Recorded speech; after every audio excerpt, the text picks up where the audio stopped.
అందరికీ నమస్కారం అండి. దునియా బాగుంటేనే నేను బాగుంటాను. ఈరోజు మనము ముచ్చరించుకునే ముచ్చట్లు, నేను చేసే ప్రతి వీడియోనండి అందరికీ ఇష్టపడేలాగా, నచ్చేలాగా, తెలియనివి తెలుసుకునేలాగా, ఇది ఇలా అంటున్నారు, ఇలా ఉండండి అని ఒక మంచి మాట కావచ్చు, మార్గం కావచ్చు, అలా చెప్తూ ఉన్నాను. నా విషయంలో, నా జీవిత విషయంలో నేను చిన్నప్పటి నుంచి ఏమేమి మనకి ఇదే కదండి, మనం ఇంకా ఏం చెప్పుకుంటాము. ప్రపంచం గురించి మనం న్యూస్ ఛానళ్ళే ఉన్నాయి, ప్రపంచాల గురించి చెప్పడము, రాష్ట్రాల గురించి చెప్పడము. కాకపోతే మనం చేసుకునే వీడియోలు మనకు సోషల్ మీడియా మంచి అవకాశం ఇచ్చింది. కుకింగ్ వీడియో కావచ్చు, తర్వాత ఇలాగే మోటివేషన్ చేసే వీడియోలు కావచ్చు, ఇంకా ఏదైనా ప్రతి ఒక్కటి మనం సోషల్ మీడియాలో పెట్టుకునే హక్కు మనకు యూట్యూబ్ ఇచ్చింది. కాబట్టి యూట్యూబ్ను అందరూ సక్రమంగా వినియోగించుకుంటే అందరికీ చక్కగా మంచి న్యూస్ వస్తుంది. చక్కని మంచి మార్గంలోకి నడిపించే మార్గం కూడా యూట్యూబేనండి. కాబట్టి మనం మంచి చెప్పినా చెడు చెప్పినా యూట్యూబ్ అనేది అర్థం చేసుకొని చెప్తే అందరికీ సంతోషంగా ఉంటుంది. ఒకరిని ఉద్దేశించి ఒకరికి సపోర్టుగా అనేది ఇక్కడ ఏది ఉండదండి. కాకపోతే ఈ మార్గంలో వెళ్ళండి, ఈ మార్గంలో వెళ్తే బాగుంటుంది. మనల్ని ఇంకొకరు అనకుండా, మనము ఇంకొకరితోటి అనిపించుకోకుండా ఇలా వెళ్తే బాగుంటుందని మనం ఇలాంటి సమాచారము మోటివేషన్ దాంట్లో చెప్తూ ఉంటాము. కాబట్టి ప్రతి ఒక్కరూ మోటివేషను గురించి తెలుసుకోవాలి అని మనసు ఉత్సాహము ఉన్న వాళ్ళైతేనే వీడియోలు చూస్తుంటారు. కాబట్టి ప్రతి ఒక్కరికి మనం ఎవరిని ఉద్దేశించి వీడియోలు అయితే చేయట్లేదండి.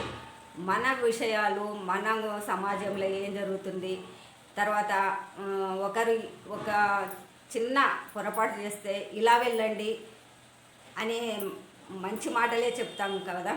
కాబట్టి ఎవరిని ఉద్దేశించుకోకుండా అందరూ సమానంగా మంచి మంచి వీడియోలను మీడియాకు అందిస్తే మనకు ఎంతో సపోర్టివ్గా సోషల్ మీడియా కూడా, యూట్యూబ్ కూడా మనకు సహకరిస్తుంది. కాబట్టి ప్రతి ఒక్కరూ మంచి విషయాలే చెప్పండి. మంచి కుకింగ్ కానీ ఎన్నో రకరకాల సమాచారాలను ఇచ్చే ఛానల్స్ ఇవన్నీ ఎన్నో పుట్టుకొచ్చాయి. కాబట్టి ప్రతి ఒక్కరు పండగల విషయాల్లో కానీ, కొత్తగా ఒక నగ కొనుక్కున్నా, కొత్త డ్రెస్ కొనుక్కున్నా, ఏదో అన్ని రకాల వీడియోలు వస్తున్నాయండి యూట్యూబ్లో.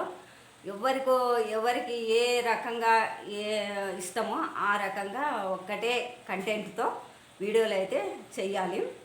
కాబట్టి ఆ కంటెంట్ మనము ఎప్పుడైనా పొరపాటున ఇంకా వేరే కంటెంట్ తెచ్చి అందులో పెట్టామనుకోండి, వ్యూస్ అనేది తగ్గుతూ వస్తుంటుంది. కాబట్టి కంటెంట్తో వెళ్తే యూట్యూబ్ అనేది సక్సెస్ కావడానికి నెంబర్ 1గా మనం సహకరించినట్లే అవుతుంది. కాబట్టి వారికి సపోర్టు, వీరికి సపోర్టు అనేది ఎక్కడ ఉండదండి. కొద్దిగా చిన్న మార్గము మంచి మార్గంలోకి వెళ్ళాలి, చిన్న మార్గం నుంచి మంచి మార్గంలోకి వెళ్ళాలి అనే ఉద్దేశమే మన ఈ ఛానల్ అండి. కాబట్టి ఎవ్వరూ ఏమి బాధపడకుండా ఇంకొక వీడియో వాళ్ళు ఇలా అన్నారు, అలా అన్నారు అని ఇలాంటి కామెంట్లు వస్తూ ఉంటే మనకు ఏదో మనం ఏమన్నా పొరపాటు చేసామా అనే సందేహం కూడా కలుగుతుంది. కాబట్టి పొరపాట్లు ఉంటాయి, రైట్ ఉంటుంది. కాబట్టి అవి మన కరెక్ట్ అనేది తప్పుగా అనుకున్నప్పుడు మనము రైట్ అనేది ఖచ్చితంగా రైట్గా ఉంటే, తప్పు అనేది కొద్దిగా అందులో ఏదైనా మిస్టేక్ జరిగితే ఇలాంటి పొరపాట్లను సరిదిద్దుకోవచ్చు. కాబట్టి మీరందరూ ఎవరు సపోర్ట్ కాదండి. అందరూ ఎవరికి తోచిన వీడియోలు, ఎవరికి తోచిన సమాచారాలు ఏదైనానండి, సోషల్ మీడియా మనకిచ్చిన ఈ ప్లాట్ఫారము అందరూ ఉపయోగించుకోవచ్చు. కానీ కామెంట్ రూపంలో మాత్రం ఎవ్వరు మంచిగా చెప్తేనే ఇంకా మంచిగా చెప్పండి అనే ఉద్దేశం. తప్పు చెప్తే తప్పు, మీరు చాలా తప్పు మాట్లాడారు అనే ఒకటి కామెంట్ అయితే వస్తుంటుంది. అలాంటి మనం దృష్టిలో తప్పు చేయకపోము. కాబట్టి మాట్లాడేటప్పుడు ఒక మాట అలా రాంగ్ అవ్వచ్చు. అలాంటివన్నీ మీరు పట్టించుకోకుండా మంచిగా చక్కగా అందరు వీడియోలు చేసుకోండి. మంచి కంటెంట్లతోటి ముందుకు వెళ్తే మంచి వ్యూస్ సక్సెస్ఫుల్గా మనం సాధించుకోగలుగుతాం. ఈ వీడియో మీకు నచ్చినట్లయితే చక్కగా ఒక లైక్ అయితే ఇవ్వండి, చక్కగా ఒకరికి షేర్ చేయండి. మన వీడియోలు మీకు నచ్చినట్లయితే ఒక కామెంట్ అయితే తప్పనిసరిగా పెట్టండి. ఎందుకంటే నేను తప్పు పెద్దవాళ్ళైనా చిన్నవాళ్ళైనా ఎవరైనా తప్పు చేస్తారండి. తప్పు అనేది మన తప్పు ఎలా ఉంటుందో ఒప్పు కూడా అలానే దానికి సపోర్ట్గా ఉంటుంది. కాబట్టి అందరికీ నచ్చినట్లయితే నమస్కారం అండి.